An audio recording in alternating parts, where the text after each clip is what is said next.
Ruckus, how could you possibly love white people so much? It's easy. Have you ever looked at them? White man just a joy to be around. They smell like lemon juice and pledge furniture cleaner. And look at them. They gave us discipline, jobs, put structure in our lives, took us out the jungle. And what we do to show our appreciation? We march up and down the street. We vote. Carry on. Ingrates. Look, I don't know if you heard, but racism is officially over. It only took 4 centuries of state violence, exploitation, and mass incarceration, but we finally did it. Look, just don't celebrate too loud now, alright? They'll call it ghetto and unruly. This channel became dedicated to black media analysis because of my obsession with black art and entertainment. And I know I sound like a broken record at this point, but it's because it's damn near impossible to separate racial politics from how we as black people interact with media. It doesn't matter what form it takes, be it music, film, dance, poetry, hell, even something as simple as streaming or podcasting. Every single expression of black media is shaped and contextualized by racial politics, whether or not that was the creator's intention and whether or not the audience even notices it on the surface. And I keep hammering this point in my videos because acknowledging that reality isn't just important, it's inescapable. These politics don't just shape our art, they shape us. They affect how we move, how we operate, how we present ourselves, and even how we succeed. And that success is never neutral. It's directly tied to the implicit roles you're boxed into as a black person in our media landscape. Even those roles aren't wide open. They come with boundaries, expectations, and a silent set of rules. You end up walking a really scary tightrope, one that forces you to balance your authenticity against white comfort. Bro, this is what. So I've been noticing this trend when it comes to a whole lot of streamers, and I was just talking about this, especially when it comes to, unfortunately, the most recent episode of Could Have Been Records. Bro, most of the jokes that he's making in this episode, and I get why he's doing it. He's doing it because Timothy Chalamet is in this episode, so he knows he's going to have the white audience. So now he's talking and making jokes that just, you're like, bro, no black people in the area are going to laugh at these jokes. These are really, really weird jokes that you're making for little weird racist white kids. But that's where this comes from. Lean too far into honesty and you're branded angry, radical, or ungrateful. Pull back too much and you're seen as safe, at the expense of hollowing yourself out to fit inside an acceptable comfort zone. So what do you do when you're in that position as a black person navigating these spaces? Do you play by the rules, sanding yourself down just enough to fit in? Or do you push back and risk being branded as too extreme?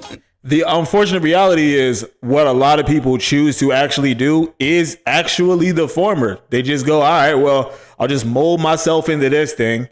And maybe then they'll actually just like accept me. Maybe then they'll like me. And it's like, bro, that's not going to happen. You're still being looked at and viewed inside of this framework. That's still what's happening to you. Hey, what's going on, chat? What's going on, chat? But yeah, that's still what's happening to you. It's the reality. Well, there's always a third option. One that pays well, works every time, and never fails to get applause. That's right, kids. You can be a... This right here. I can tell you right now, this is going to be a good video. I can already tell this is going to be a good video, bro. This is going to be a good one. Black Americans do not know how to resolve basic conflicts. Wow.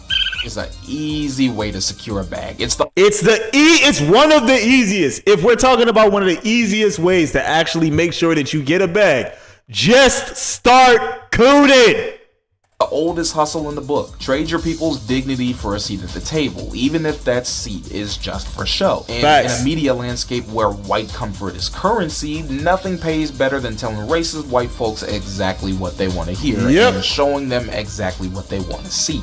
I want to tell every single African American person that's watching this video, you are not oppressed. Do not believe the lie.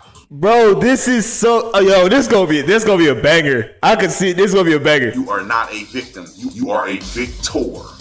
And that's why it's important to be precise here, because it isn't just an insult we throw at another black person we don't like or disagree with. It has a very specific meaning. is a black person who deliberately performs or promotes harmful stereotypes about their own community, not out of ignorance or passivity, but as a deliberate act to gain approval, protection, or profit from white audiences and institutions. It doesn't matter the decade or the time period. White institutions reward it, white audiences eat it up, and the system is built to amplify it. It's effective because it props up the same lies that keep racism alive, validating and entertaining racism while reassuring. Bro, listen, I don't even know who like this dude on stage is, but I can tell you right now, bro is doing like literally Hall of Fame numbers of dancing on it. This is at the inauguration. Holy, this about to be nasty. Assuring those in power that nothing really needs to change. Let freedom ring from every hill and every molehill in Mississippi, from every state, every city, every village, and every hamlet. Chat, this is one of the most egregious cases of cooning I've ever seen in my life. Bro, look at, bro, even Trump is looking at him like, dang, bro, I didn't know that there was people out here willing to go this far just to glaze, bro. This is nasty. And when we let freedom ring, we will be able to speed up that day for all of your children. That's why it's so damn profitable. So long as racism exists, so will it. But that's what simultaneously makes it so dangerous. Because every time a tap dances and performs, it doesn't just reflect on them, it reflects on all of us. Their words and actions become ammunition, recycled as proof that racism is exaggerated, or that This is actually this is their whole purpose. Their purpose is to be the quote unquote model minority. They are supposed to be there and supposed to make you, or rather they're supposed to make the white person who they are being like who's using them, they're supposed to give them ammunition to use against you for anything. black struggle is self-inflicted. And since so much of depends on white approval, it almost always gravitates towards conservatism. The politics most invested in pretending racism is over and inequality is just about personal responsibility. You know that white supremacy and white nationalism ranks nowhere near the top of the issues that are facing Black America.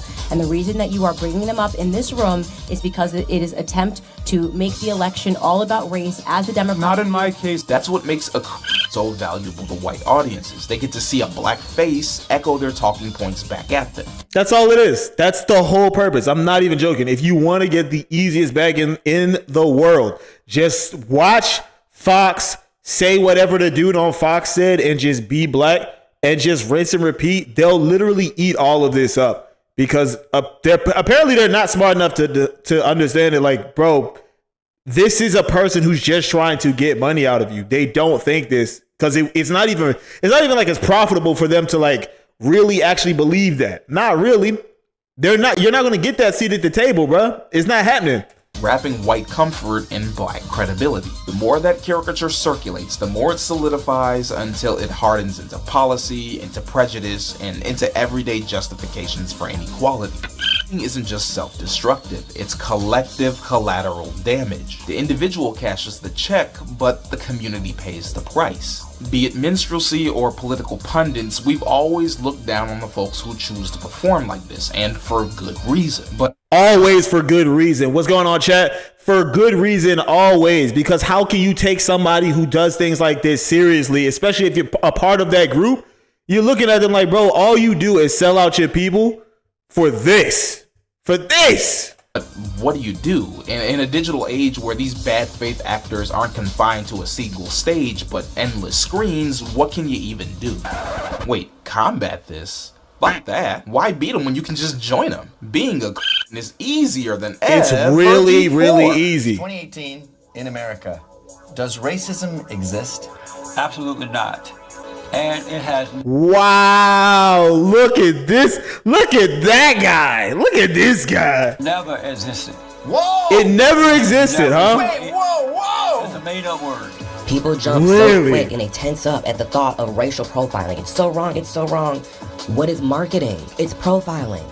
That's what. Wow, bro. I'm not gonna lie. This is my first time seeing some of these people. This is advanced cooning, bro.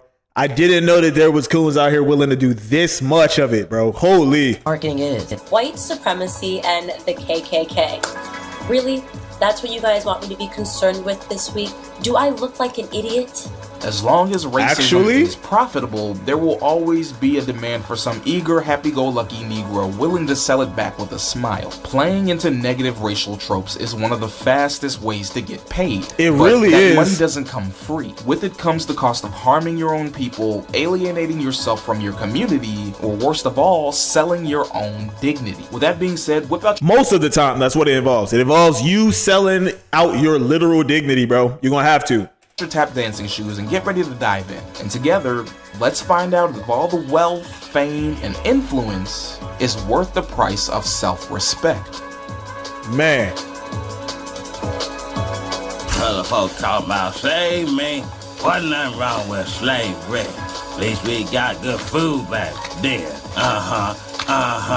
As usual, before we get started, let's... Yo, I will never ever understand. Bro, Ruckus is one of the craziest characters, like, probably ever written, bro. Establish something. I want to further clarify our definition of what makes it and why it's not always the same thing as a black person being conservative. As I'm sure there's some black conservatives out there just waiting to pounce on this video and cry with the whole independent thinker spiel. Being black and conservative doesn't by default make you a right there being a hell of a lot of overlap between the two. The difference lies in intent and performance. There's a lot of black folks that favor conservative politics out of ingrained survival. Centuries of this nation's history have taught us that black dissent, resistance, or even just demanding equity is often met with brutal repression. This is absolute facts. A lot of y'all don't know about what any of these things are. If you need to, go look up the MOVE movement over in Philadelphia, bro. Look up Tulsa, Oklahoma. Look up all of these things if you don't know about any of it, bro. But to just be like, bro, none of this stuff is really important. None of this stuff really happened. That's a crazy take. In both violence and policy. For some, leaning into conservatism is less about selling out and more about seeking safety, stability, or trying to navigate a system that punishes resistance. Mind you, this logic is still extremely counterproductive and harmful. There isn't any reputable data that shows that conservative policies benefit black Americans economically or socially on any mass scale. It just denotes how some of it can still come from a place of good faith. But a deliberately performs or promotes harmful narratives about their own people, not because they believe it in good faith, but because it buys them approval, protection, or profit from... Right, they know that it's going to get them something in return, and that's why they do that. White audiences and institutions. They're not just conservative, they're performers. They're actively putting on a show, embodying roles that serve oppressive systems while personally benefiting them. It all boils down to their intent and performance. It's deliberate, it's a show, it reinforces racist myths, and most importantly, it's transactional. The individual trades dignity and community for validation and reward. That's not survival. That's a spineless, shameless spectacle. A spectacle that, as we're about to see, has no universal form. To kick us off, we're gonna dive into the main archetypes that like to perform, exploring not just how and why they're so lucrative, but how they ultimately do nothing more than benefit white supremacy at the end. That is the only thing that they do. It doesn't benefit anyone else but those people. The day. Looking to cash in your dignity for a few coins and a milkshake? Want to make white folks laugh and hate you at the same time? Don't worry, I've got just the right pair of white gloves for you. Enough is enough, and that's what I've had an abundance of.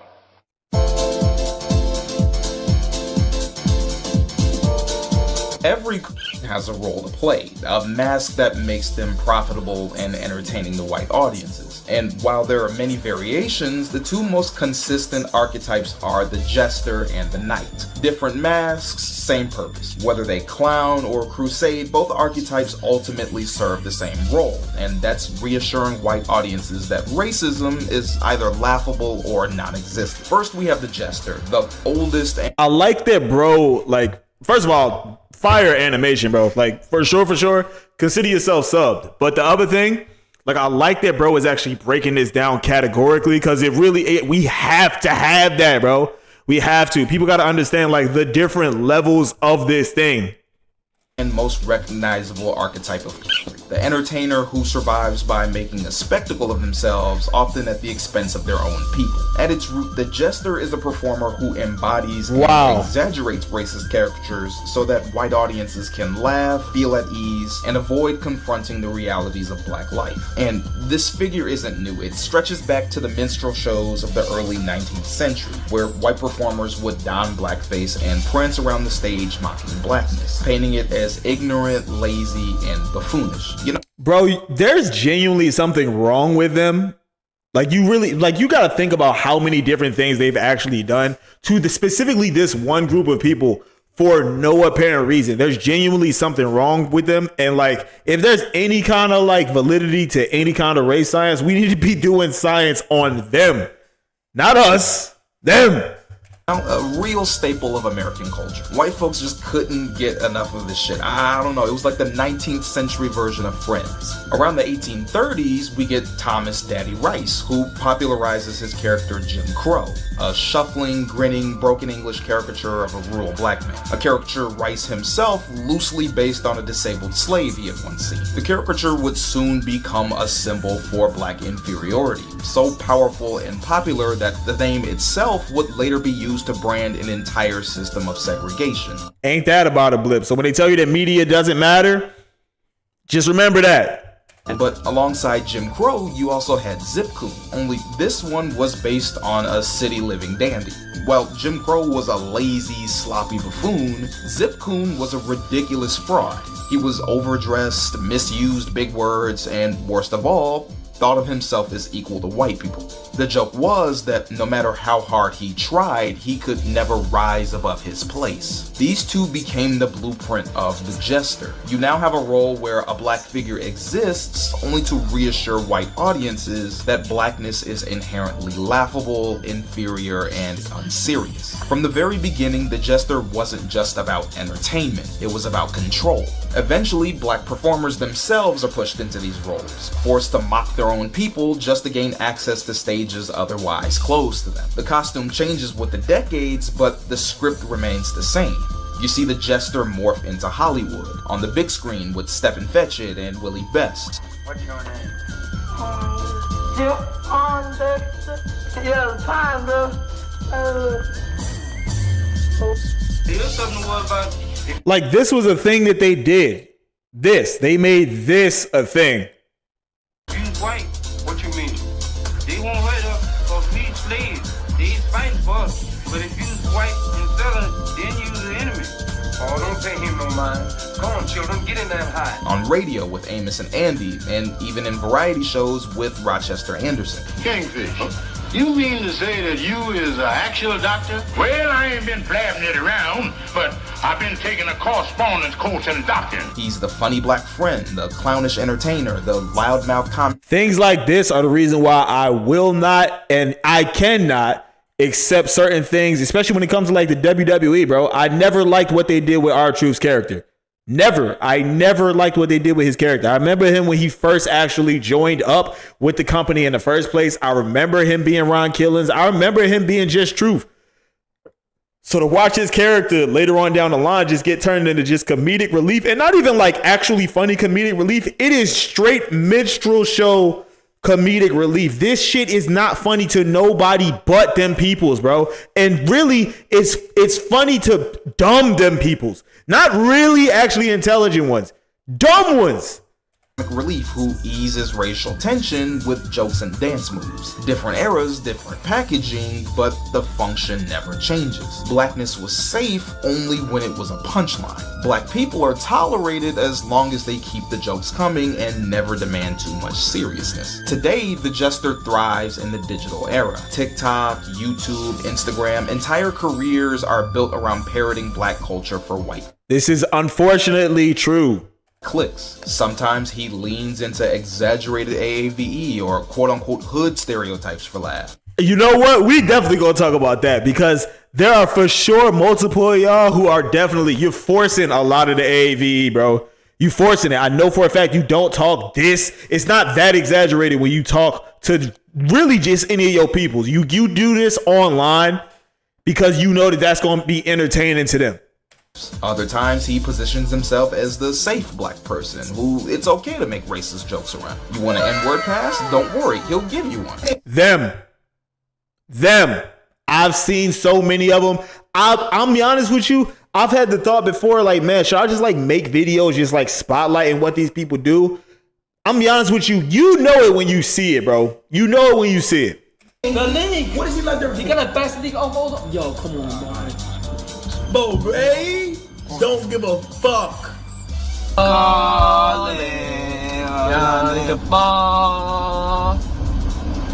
Nah. Shit. Nah. This. That. He might even make fun of real. Listen, I'm not gonna lie. As much as I do like Kai, bro, those things are egregious, bro. You're not supposed to, like, bro, you ain't gotta fool whoever it is, but why is this a thing that you want to make entertaining to people, specifically a whole bunch of little kids who are going to see this? Then they're going to think that this is something that's okay to do in everyday life. Then they're going to be like, oh no, it's okay to just minimize that word and make it seem like it's really not that big a deal. That is my problem, bro.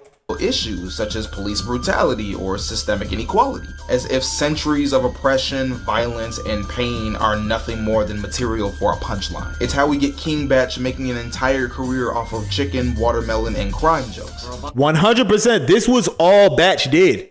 For a really long time, this was how Batch made money.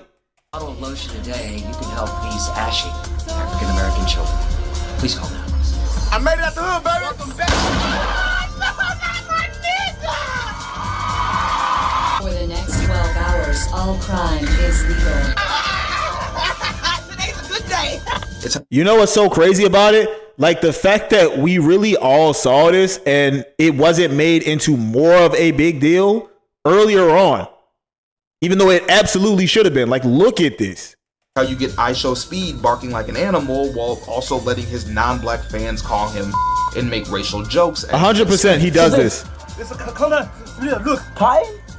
Come on. I never got gifted cotton. Y'all not for Like, bro, you know what they're doing. That's so crazy. That's so crazy. Who gives me cotton? Yeah. W give tax. Open that shit. You gonna love it. You gonna love it. You gonna love it. You gonna love it. You gonna love it. You gonna love it. You gonna love it. Come here, motherfucker. Master, I'm tired of picking cotton. Please give me another job. That's how you get all these tomfoolery ass niggas on TikTok eating food in a messy manner while dancing like chimpanzees. This. I could never watch these dudes, bro. Never. I could never watch these dudes. Look. Specifically that one. Bro. Him, bro. This is some of the worst content I've ever seen, bro.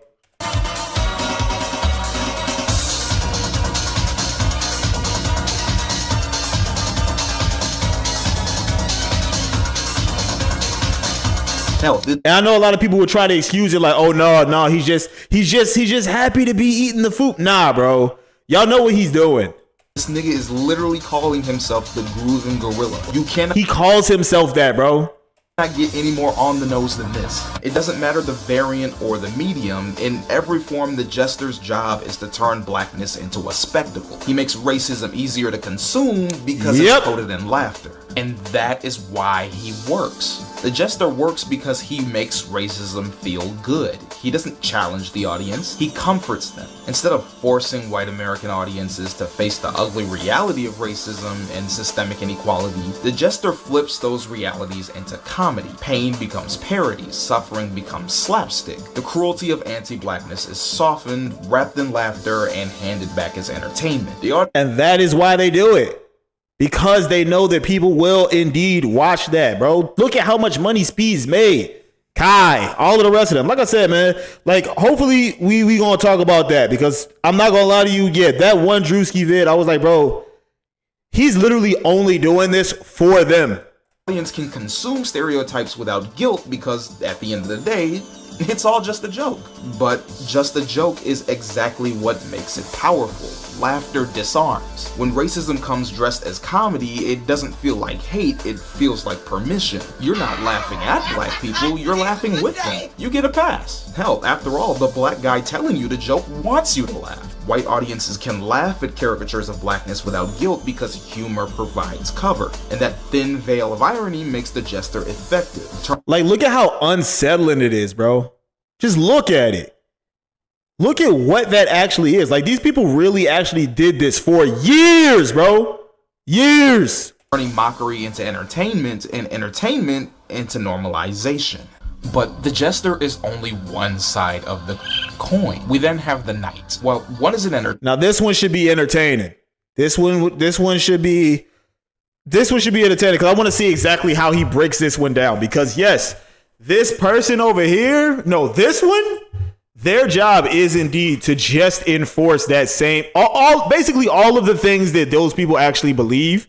They are there to just enforce those beliefs. Entertainer, the other is an enforcer. Unlike the jester, the knight doesn't play for laugh, instead aligning themselves with whiteness and defending the very systems that harm their own people. They're the moral enforcer, preaching discipline, respectability, and obedience. If the jester reassures white audiences that blackness is laughable, the knight reassures them that the real problem isn't racism, it's other black people and their culture. Just as minstrelsy created the blueprint for the jester, the knight was born from slavery itself. On the plantation, you had slaves that were elevated above others, not out of kindness or merit, but as a tool of control, being rewarded with scraps of comfort for loyalty and used to police other enslaved people. You begin to see the earliest form of the knight, a black figure whose very survival depended on protecting the master's interests. After emancipation, this role transforms. White elites paraded formerly enslaved people who praised their masters as benevolent, framing bondage as a civilizing institution. For example, pro-slavery writers like John B. Gordon. You know, if it wasn't for the fact that you've actually already seen people who do things like that, you would be like, how could they even remotely rationalize it?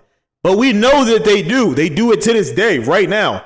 Gordon and James Henry Hammond eagerly published quote-unquote testimonies from freedmen claiming slavery had been a blessing. You also had figures of black colonization movements like John B. Russwurm and William Hannibal Thomas, who assured whites that black freedom meant separation, not equality. And on the more extreme end, you had physicians like Samuel A. Cartwright, who promoted pseudoscience like drapetomania, the idea that a slave wanting to be free is a form of mental illness. He relied on black collaborators to validate his false claims of— Do you know how sick that is to come up with a quote-unquote medical term for the slave who wants to be free? That is a sickness, that is a problem, that is a bad thing. Think about how crazy that is, bro. And people believe that. They really did, bro. They believed that. About black laziness and inferiority. Those early versions of the knights were nothing more than useful props. They told white audiences exactly what they wanted to hear. That racial hierarchy was natural, just, and even divinely ordained. By the time we get to the 20th century, the knight evolves into the voice of respectability politics. You see it in figures like Bill Cosby and Shelby Steele, who, while groundbreaking in some ways, also doubled as the poster child for middle-class assimilation, embodying the idea that accepting black humanity depended on proper dress, diction, and morality. In politics, these are unfortunate facts. Thomas And Thomas Sowell, two uncles whose influence came not from serving black communities, but from reassuring white conservatives. Thomas used the Supreme Court to gut civil rights protections under the guise of colorblindness, while Sowell built a career downplaying racism and blaming inequality on black culture and behavior. And in popular media, you often see the knight as a direct foil to the jester, the serious preacher, the disciplinarian father figure, the bootstrap philosopher who scolds poor black people while ignoring the systemic barriers stacked against them. Today, the knight thrives as a commentator. He's the black conservative pundit on Fox News, PragerU, and the Daily Wire. Literally, that's 100% it. I'm telling you, I knew this video was gonna be a banger, bro. I knew it. He assures white America that police brutality is a blown out of proportion, that systemic racism isn't real, and that black people are simply victims of their own bad choices. Stop resisting arrest. I don't know how many times we gotta say that. I don't know why people aren't getting it. We shouldn't even be having conversations about police. There's no such thing as police reform and any of these things. If you think about how wild that sounds, bro. No such thing as police reform, huh? All right. People. Black people, white people, I don't care who you are. Mostly it's black folks. Why are we going to reform the police department just to end up shooting you again because you are resisting arrest, trying to run police officers over with cars? I don't know if do y'all think bullets cannot hurt you? Is there a big problem with police brutality and black people? No, there's not. Not from my point of view. He's the YouTube grifter lecturing about quote-unquote black fatigue and how... Bro, he's literally pulling up all of them, bro. He's pulling all of them up. I love this. Ghetto blacks are gonna get us all killed. These black people are really struggling, and they're turning into these maniacs. It seems like they don't do anything right. They're obnoxious, they're rude, they're inconsiderate, aggressive, cruel. I mean, I don't think he said anything racist. He didn't denigrate. He said, yo, these three right here. Wow. Y'all heard him say that, and y'all said he didn't say nothing racist? Man. This is why people feel he that just way. described the other race of people. He did not describe. He described niggas, not black people. I mean, okay. That one. See, you know what? A lot of the time, it's so crazy because I remember back in the day, that was something that a lot of people really lived by. But man, that whole talk that Chris Rock had on that one stand-up special, the damage that did. Because my goodness, bro, people really think that there's a genuine like difference. Like these people, like we not all just people, bro. Think about that. There's a big difference. I think that I've met a lot of black people and I've met a lot of niggas. He's even the LinkedIn-style black excellence influencer preaching that systemic racism can be conquered with enough hustle and positivity. Doesn't matter what he wears. It can be a suit or a hoodie. The performance is the same. The Knight positions himself as proof that black success is possible if you just follow the rules. And if you don't, well, that's your fault. His job isn't to liberate his people. It's to discipline them on behalf of the system. The Knight works because he cloaks anti-blackness and dignity. Where the jester weaponizes laughter, the Knight weaponizes morality. He doesn't need to make white audiences laugh, he makes them feel righteous. By wagging his finger at black communities, he reassures white America that inequality isn't structural, it's personal. Racism doesn't have to be confronted because the Knight insists the real problem is us. And that's the trick. He allows racism to hide in plain sight. If the jester tells white audiences, you're not racist, it's just a joke, then the Knight tells them, you're not racist, you're right. Every inequality becomes a morality tale. Prisons are full not because of over-policing, but because black men lack quote-unquote values. Schools fail not because of gutted funding, but because black parents don't care enough. Poverty isn't the product of wage theft or housing discrimination, it's just laziness. The Knight takes systemic violence and translates it into individual failings, making oppression look earned and deserved. Now, these two types of may seem like polar opposites, but both the jester and the Knight serve the same court. They divide the work of maintaining the racial order. The jester turns injustice into entertainment, making it easier to laugh at than confront. Bro, he really is actually breaking these down. Like, bro, think about how crazy this is. He did a good job with this video, seriously. The Knight takes the same injustice and recasts it as a moral failing, assuring audiences that inequality is the product of bad choices, not bad systems. Together, they work in tandem, softening the blow and then justifying it. One minute you laugh, next minute you're nodding your head in agreement. And this duality survives because it's profitable and useful. Media platforms, corporations, and political institutions reward content that either entertains without threatening power or dignifies inequality as discipline. That's why the jester thrives in viral clips and comedy routines, while the Knight is elevated in op-eds, think tanks, and news commentary. Both are monetized, both are incentivized, and both are rewarded precisely because they stabilize the racial order rather than challenge it. The impact is real. That distortion of public perception shapes policy. When the jester normalizes brutality and the Knight reframes systemic barriers as personal failings, the result is paralysis.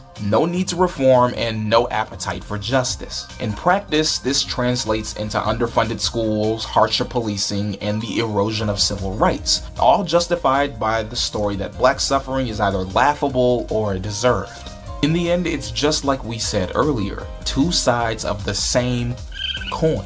One makes oppression palatable, the other makes it principled.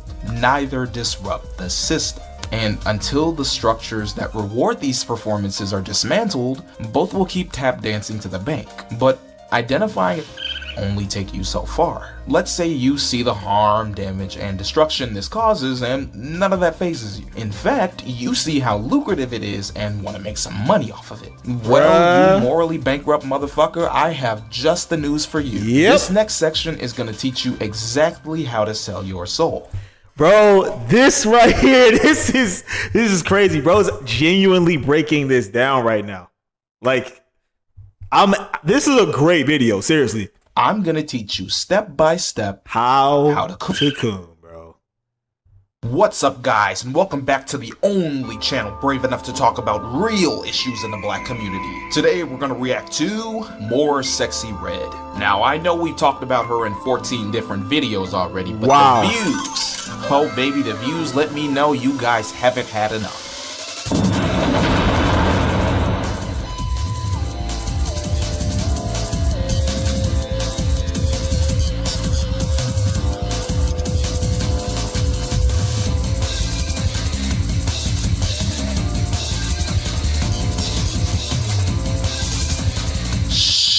If Massa catch me out here, I'ma get in trouble. I'ma teach you how to be one of the good ones. That way you get to sleep in a big house like me. Earlier, we detailed how to spot a how they take many different forms, and ultimately what their purpose is in regards to white supremacy. However, in this section, we're gonna teach you how to, specifically how to be a knight, essentially what tactics they use and how they lure in moderate and more conservative leaning black folks. The reason why we're focusing more on the knight is because it's the more lucrative and harder to spot out of the two. See, the jester is obvious. He's loud, he's clownish, and 9 times out of 10 you can spot him shucking and jiving a mile away. But the knight, he carefully cloaks his rhetoric behind dignity, posture, and quote-unquote common sense. He disguises himself as someone trying to help black people get their act together, when in reality, he's just there to play on already pre-existing tropes. And that invisibility is what makes him just as dangerous as he is lucrative. So consider this your field manual, a little how-to guide for becoming the most lucrative form of coon, the bootlicker, the sellout, the uncle, the knight. We'll break down the 3 main steps of performance, the tricks that make it effective, and most importantly, the damage it causes. Because this hustle I'm all ears, bro, because people have to they have to learn this, bro. They have to learn this so they can understand whether or not you're talking to somebody who is basically on this type of timing. They help you get in the big house, but it comes at the expense of all of us still stuck in the field. First, we have step 1, gaining your audience. And you do so by playing into respectability politics. You need a socially conservative audience of people, folks that are quote-unquote fed up with the current state of black culture. They can be black conservatives, they can be black moderates with traditional values, hell, they can even be church folks. They just have to believe, especially church folks, that the biggest barrier to black liberation is black culture. Your job is to feed their frustration by antagonizing the culture itself. Remove any sort of nuance from your argument. You need to frame hip-hop not as an art form, but as the cause of community destruction. That crime exists because of rap lyrics, not because of poverty or over-policing. You shame clubbing, twerking, block parties, even marching bands as undignified spectacles. Reduce them to proof that black people quote-unquote don't know how to act. You police language, paint AAVE as defective English rather than a legitimate dialect with history and grammar. You weaponize faith. This is the big one right here. Use scripture to shame black folks who don't fit into narrow molds of chastity or family structure. 100% that one. You police gender roles. The left wants to turn black men gay and trans. The left doesn't want women to be ladylike anymore. What you're deliberately doing is conflating self-respect with respectability politics. They are not the same thing. No, they are not.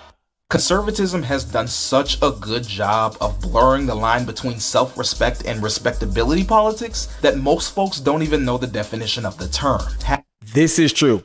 Having manners is not respectability politics. Carrying yourself with dignity and humility as well as showing respect to those in your community is not respectability politics. Black people have always held ourselves and each other with discipline, integrity, and pride despite centuries of systemic abuse. These are core values of respect found within almost every human culture and not specific to any race or ethnicity. Respectability politics hijacks that concept of respect and weaponizes it. Right, it makes it sound like these things are only innate to specific racial groups. These things are things that only specifically them peoples have. Basically, is how they're going to frame it. It argues that if marginalized groups did a better job of adhering to the cultural norms of those in power, then they'd be treated with dignity and gain social acceptance. If black people just got their act together, if we all spoke well enough, if we all dressed well enough, if we all tried to be like the quote-unquote good ones, then we'd finally be worthy of being treated like human beings. This is why I was not in favor of that quarter zip trend, bro, because of this exact reason. Because some people got into it and they started to use a whole lot of the rhetoric that is basically just this, bro. It's just this. It reframes manners, discipline, and humility not as basic practices for personal and community strength, but as a checklist for conditional acceptance into white society. You end up with a way for black people to blame themselves for their own oppression. What we need is a complete cultural reset. No more thug culture, but a nice, clean, pure culture. One that our freedmen ancestors would have wanted. If we don't give them a reason to be racist, then they won't be racist. Like, think about that. Those that adhere to respectability politics never ended up seeing how futile it is. You can dress the part, speak the part, and live your whole life trying to be the quote-unquote good one, but no matter how carefully you perform, it doesn't grant immunity from racism. It doesn't, bro. It never will. History has shown us again and again. Educated black people, wealthy black people, church-going black people, hell, even literal children, all have faced the same violence, the same exclusion, the same suspicion, the same hatred, regardless of how well behaved they are. 100%. MLK and Malcolm X were literally murdered in suits. It didn't save them. It didn't save the residents of Tulsa. It didn't save Amantic Bradford Jr. It didn't save Philando Castile. It didn't save Elijah McClain. It didn't save Atiana Jefferson.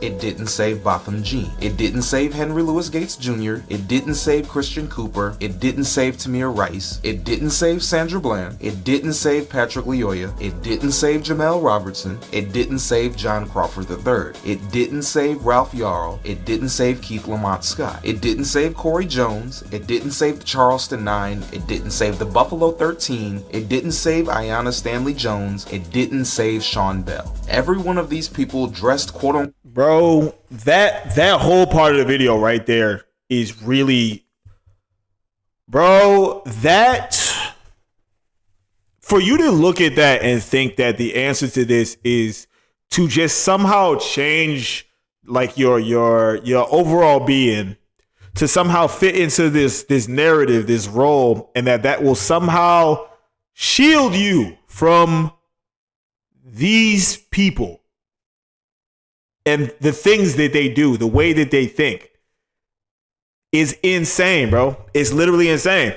Quote properly, quote unquote spoke properly, worked hard, followed rules, complied with police, achieved higher education, avoided quote unquote street culture, lived and operated exactly how respectability politics demands black people to. They all quote unquote had their act together. And yet we're still surveilled, demonized, displaced, beaten, arrested, murdered, ignored, or destroyed. It's a permanent shifting of the goalpost. Respectability politics doesn't shield us. It simply shifts blame back onto the community when the oppression persists. But because respectability politics has been conflated with self-respect so well, you got niggas willing to go to war to defend it without even knowing the real definition.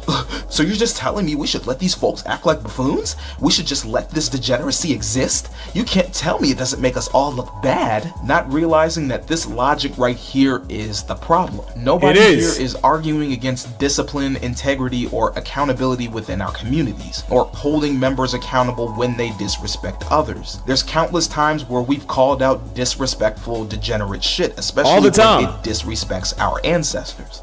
What we're rejecting is the idea that black culture is the reason why racism exists. Agreed. That logic is ass backwards. White supremacy didn't appear because black folks quote unquote didn't know how to act right. And it damn sure isn't disappearing if we all magically did. And let's be clear, every community has its degeneracy, especially every single one Wall of them. Street executives snorting coke, country music festivals, NASCAR, white frat parties, spring breakers, rodeos, Fred Durst, motorcycle rallies, January 6th, Eagles fans. But no one ever says those. That was a deep cut, bro.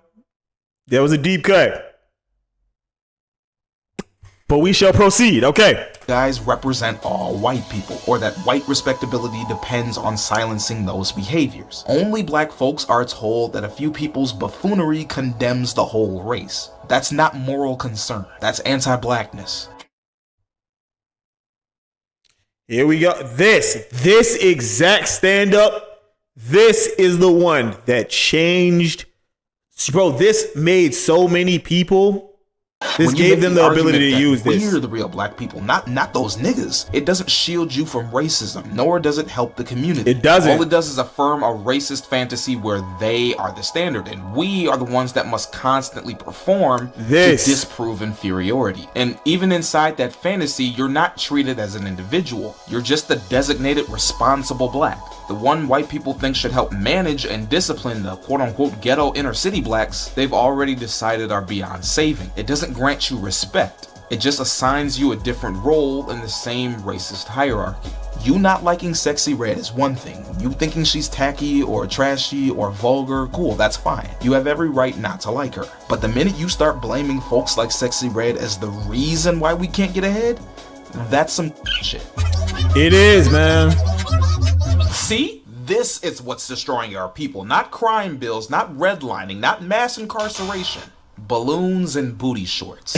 But here's the wildest and most disturbing irony. The people who cling to respectability politics know the double standard exists. They do.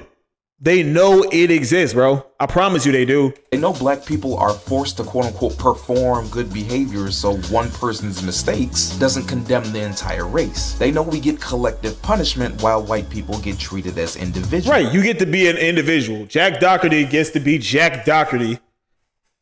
But one of us does something and somehow it's representative of every one of us. It's crazy, bro.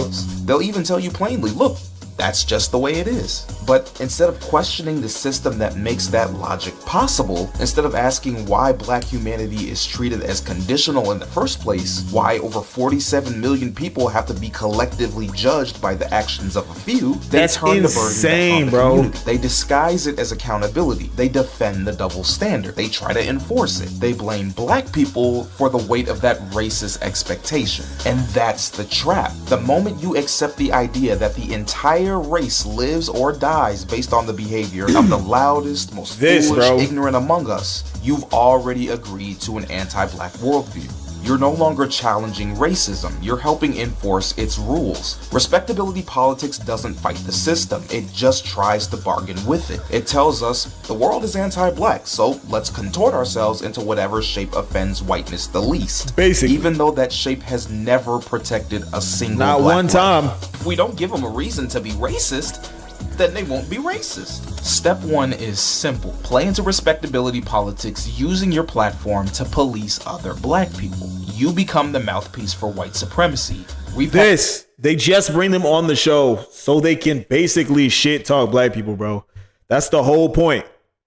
Packaging its talking points in a quote-unquote community concern wrapper. Instead of challenging the system that dehumanizes us, you redirect the blame onto your own people, saying the problem isn't centuries of racism ingrained into policy and thought, it's how we carry ourselves. Regurgitate this junk, and the audience will come to you. However, that leaves us with step two, preaching the gospel of personal responsibility. Once you've secured your socially conservative audience, the next move is to hammer home the idea that every problem black people face is a result of personal failure. Forget redlining, forget mass incarceration, housing, and medical discrimination. None of that exists in this framework. Instead, it's always about laziness, bad choices, and moral weakness.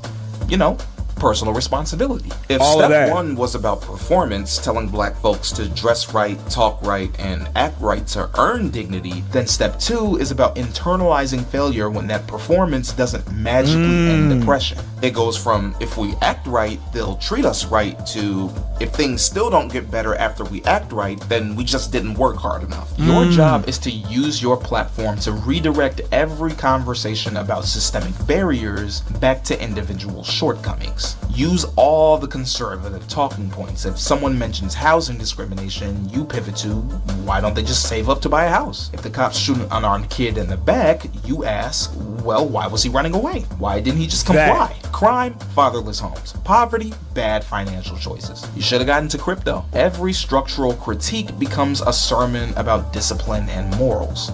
That's why step 2 is so important for the grift. It doesn't just shift the blame, it keeps it shifted. It traps your audience in a loop where systemic oppression is never real, but personal failure always Basically, is. It's the perfect conservative alibi.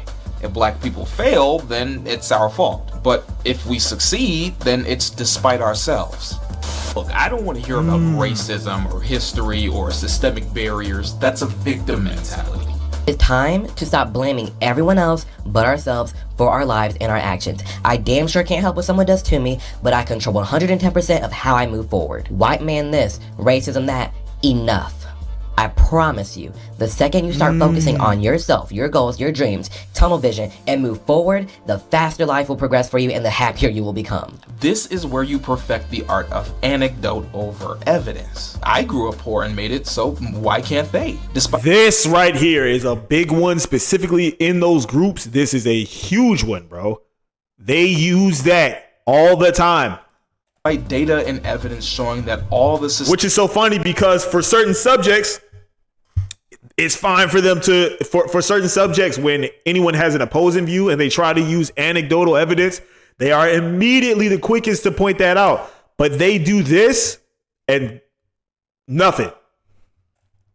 Systemic barriers still remain. Black home ownership has barely moved in decades, despite wages increasing. Exclusionary zoning and land use laws still gatekeep black access, and black people still hold a disproportionately tiny share of institutional wealth and ownership across all industries. Don't worry though, a good chunk of your audience isn't really looking for stats or proof to begin with. You elevate bootstrap fairy tales as proof that inequality isn't structural, it's cultural. The genius of this step is that it reframes oppression as self-inflicted, absolving institutions of any sort of responsibility. It tells your audience that racism isn't systemic, it's just a glitch in black communities. And that's exactly the damage these talking points cause. It takes centuries of structural sabotage, predatory policing, discriminatory lending, underfunded schools, and reduces it to a matter of willpower. For black communities, you're hit with a double burden.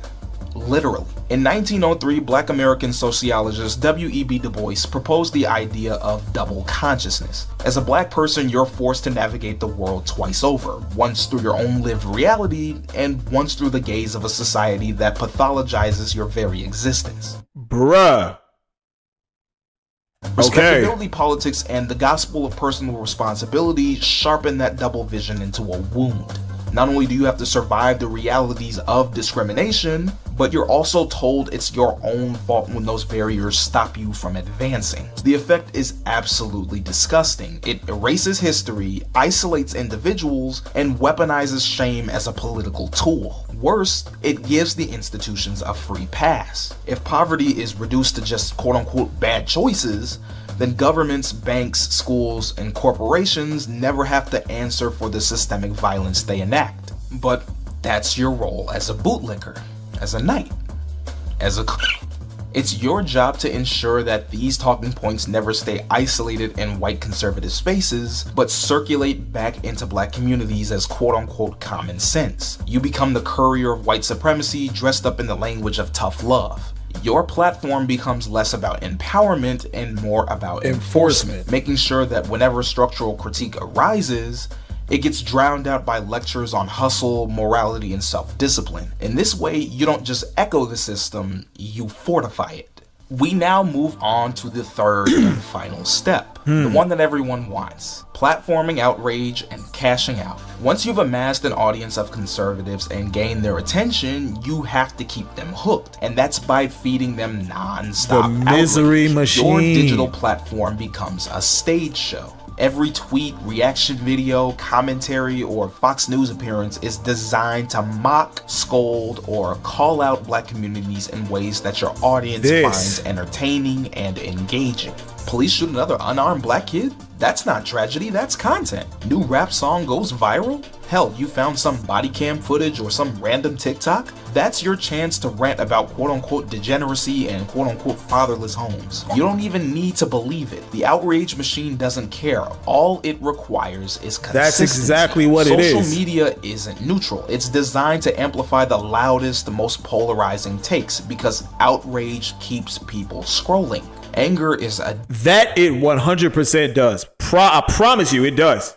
Addictive, and every platform has figured out that controversy is the most reliable fuel for engagement. The more rage you induce, the more visibility you get. The more visibility you get, the more your audience grows. And the bigger your audience, the bigger your paycheck. But the danger of this sensationalist slop is that it doesn't just stay online. It seeps into how entire communities are perceived. When algorithms reward these hollow, solutionless critiques of quote-unquote ghetto culture, broken families, or violent youth, those images become the shorthand for blackness in the wider public imagination. Politicians cite them to justify harsher policing. Employers use them as excuses not to hire. Teachers absorb them as biases against their own students. And worst of all, they drown out the real diversity, complexity, and humanity of Black life. And that is the most important part. That is why it is so, that's why it's so detrimental, because that's literally what it does, bro. Like technically bit by bit, that's what it does. Spectacle of outrage becomes the dominant story, a loop of shame and scolding that reduces millions of people to the worst stereotypes for clicks and profits. What looks like content is actually cultural warfare, and every time it goes viral, it tightens the grip of white supremacy under the guise of quote-unquote honest critique.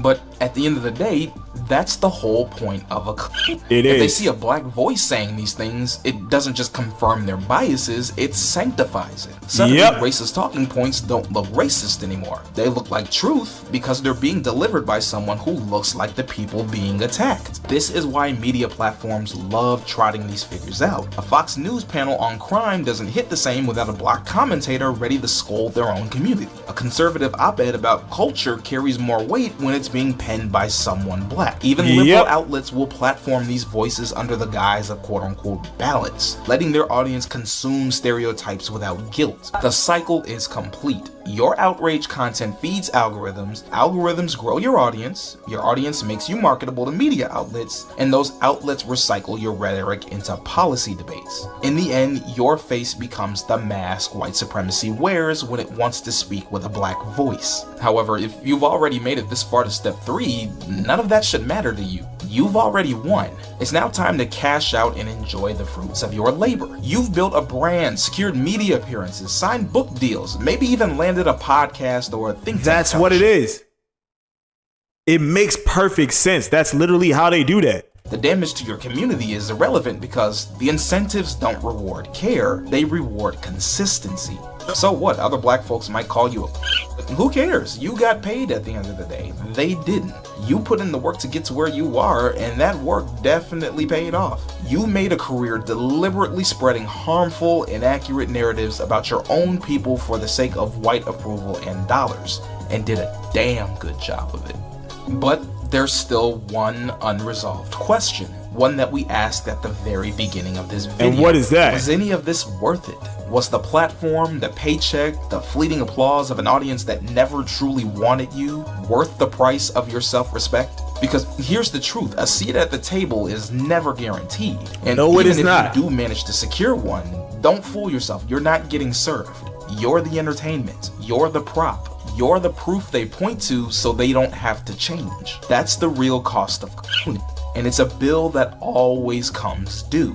But let's actually explore this. What happens to a when massa no longer needs them to serve them? Do we welcome them back with open arms after spending their entire career spreading harm? Even better, what about the rest of us? Or not, how do we navigate the trap of needing to play into white sensibilities without ending up like these clowns? Enough tap dancing. Time to take the shoes off. Oh no, this can't be. Are we about to get to the wake-up call? I think that this might be about the wake-up call.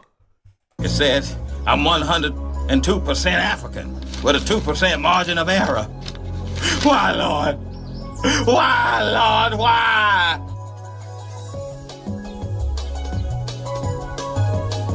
Son, I just want to say that was an amazing speech you gave. You truly are a credit to your people.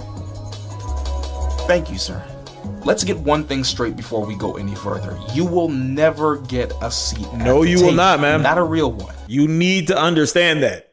You need to understand. You are not getting that seat at that table, bro. It doesn't matter how much you tap dance. You're not getting it.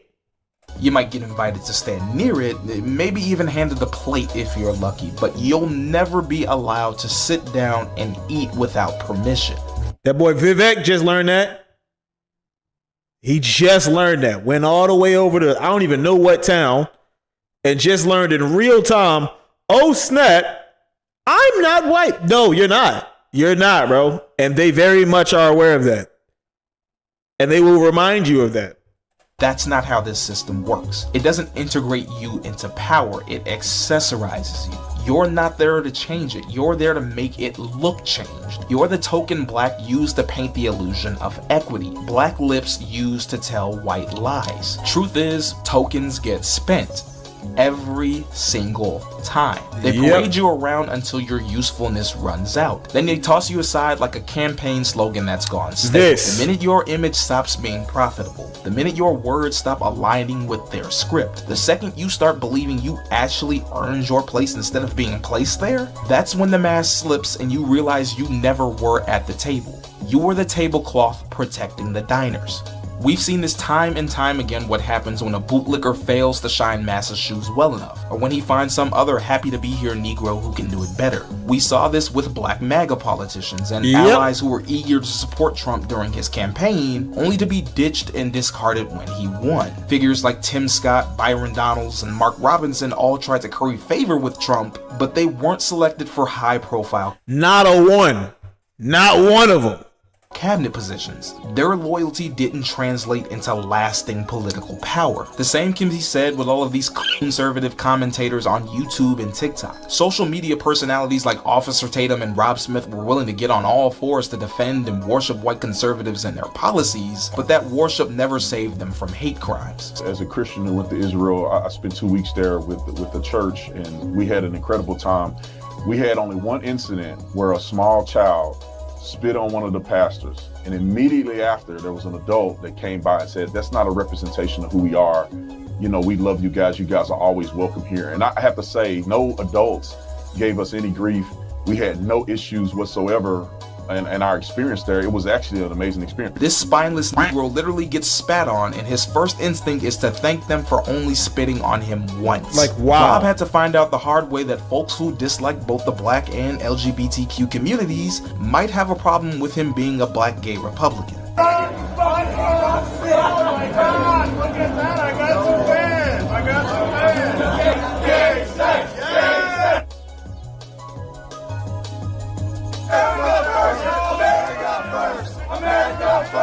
America first. I was in Phoenix, Arizona for an event called America Fest, which is held by Turning Point USA.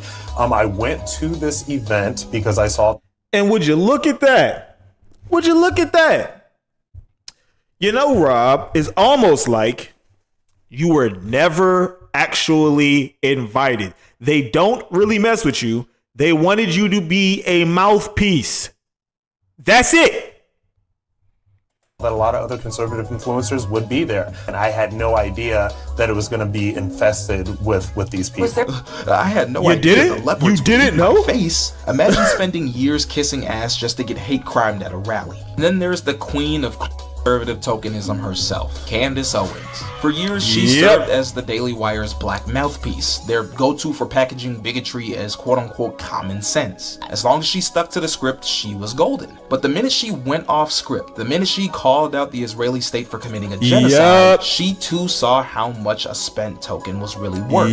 Unemployment. Her usefulness expired and lost her job at the Daily Wire. Their black mouthpiece no longer was singing the right notes. Crazy part is, she didn't even learn her lesson. A few weeks ago, she gave a heartfelt tribute to her dear friend Charlie Kirk. I genuinely believe she was one of the closest friends and colleagues that this hateful piece of shit had. Which which makes it even funnier when she didn't get invited to speak at his memorial. Ain't that a bitch?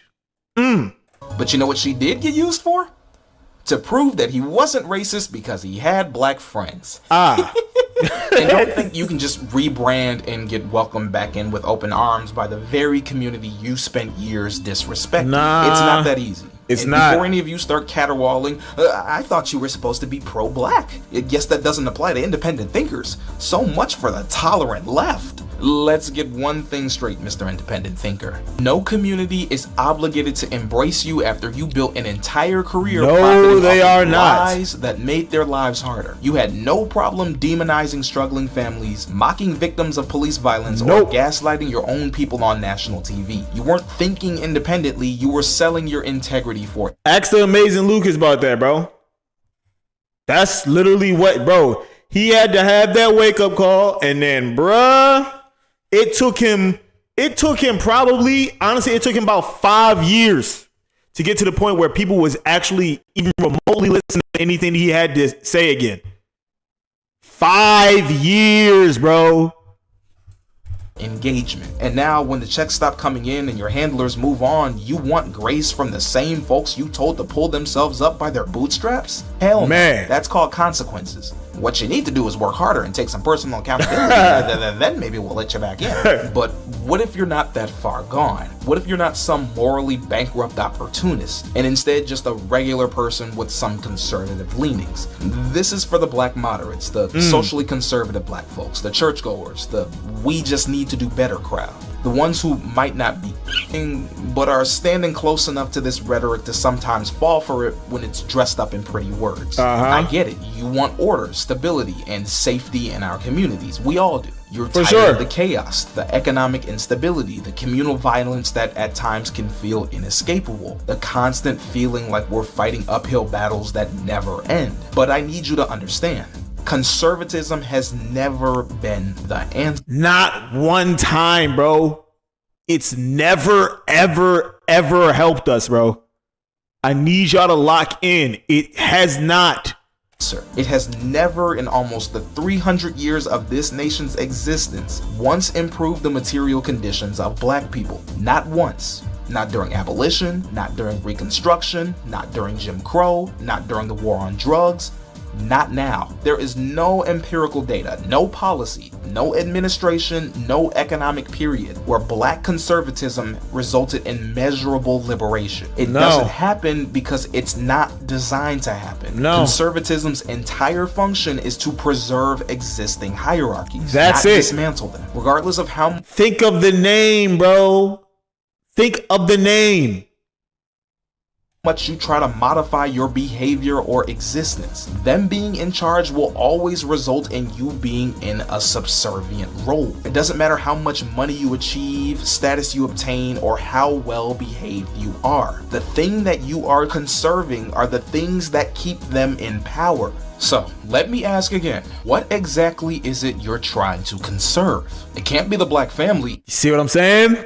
Do you see what I'm saying? As it was conservative policies that tore black families apart. The same legislation that escalated surveillance, criminalized poverty, and funneled black men into prisons at historic rates. It was conservative welfare reforms that punished single mothers, cut public assistance, and destabilized entire households under the guise of responsibility. It can't be economically, as those agendas have continuously widened racial wealth gaps and stripped wealth from black communities at every turn. And damn sure ain't socially conservative. Black people have been the most socially progressive demographic for the past 80 years. We've been at the cornerstone of every social and civil rights movement, despite a large portion of us being deeply entrenched in traditional views of religion and Christianity. We've never been conservative.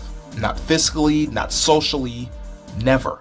Rejecting conservatism is the key to advancing our community. And this doesn't mean you have to be a liberal or a Democrat. In fact, far from it. Let's be clear, I do not like the Democratic Party. Both sides of the establishment are just two sides of the same. I 100% agree with that statement. Of choice. Everything we've attributed to these tap dancing, self-hating black conservatives can just as easily be applied to a lot of these black liberals. Yes, it Democrats might tokenize you with symbolism and dangle He probably gonna do a video specifically about that too.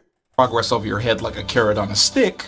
while Republicans just do it with more open contempt. That's the only Both difference. serve the same capitalist system that keeps you tired, underpaid, over-surveilled, and underrepresented, using you as electoral props only to discard you in favor of lobbyists and donors. Neither one of these are on your side, but we need to get rid of this foolish mentality that just because the Democratic Party continues to fail us time and time again, that we all need to suddenly become conservatives. That's like disarming one bomb, then immediately strapping 10 more to your chest. Right. Instead of doing the bare minimum of searching for an electoral candidate to magically solve all our problems every 4 years, we collectively as Black Americans need to reject blind loyalty to the two-party system. That is the answer, bro. I 100% agree with this statement. We have to.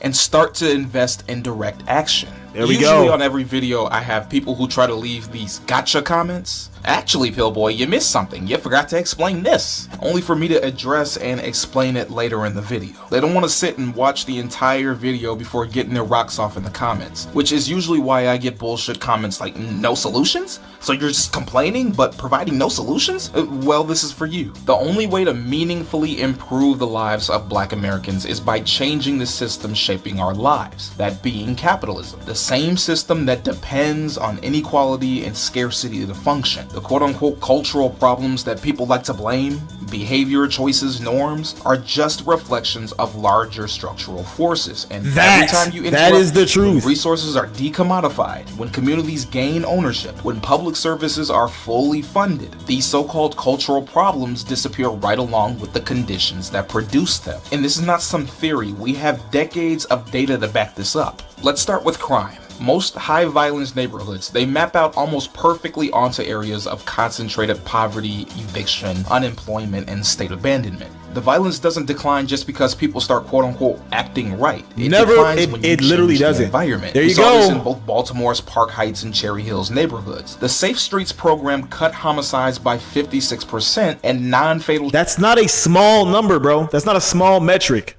Shootings by 34%. In New York City, Cure Violence ran similar initiatives in Bronzeville, East New York, and South Jamaica, all areas with some of the city's highest poverty and segregation rates. They saw a 14% average reduction in shootings, translating roughly to about 1,300 shootings prevented over a decade. Chicago's West Garfield Park, Inglewood, and North Lawndale neighborhoods saw significant declines when community members, not police, mediated conflicts and provided support. Across 27 predominantly Black low-income neighborhoods studied nationally, 68% of outcomes showed measurable, statistically significant violence reductions. These programs didn't just preach morality, they directly addressed— Bro, I promise you, most people do not know this. That's the crazy thing. I myself did not know this, but this is great information to have.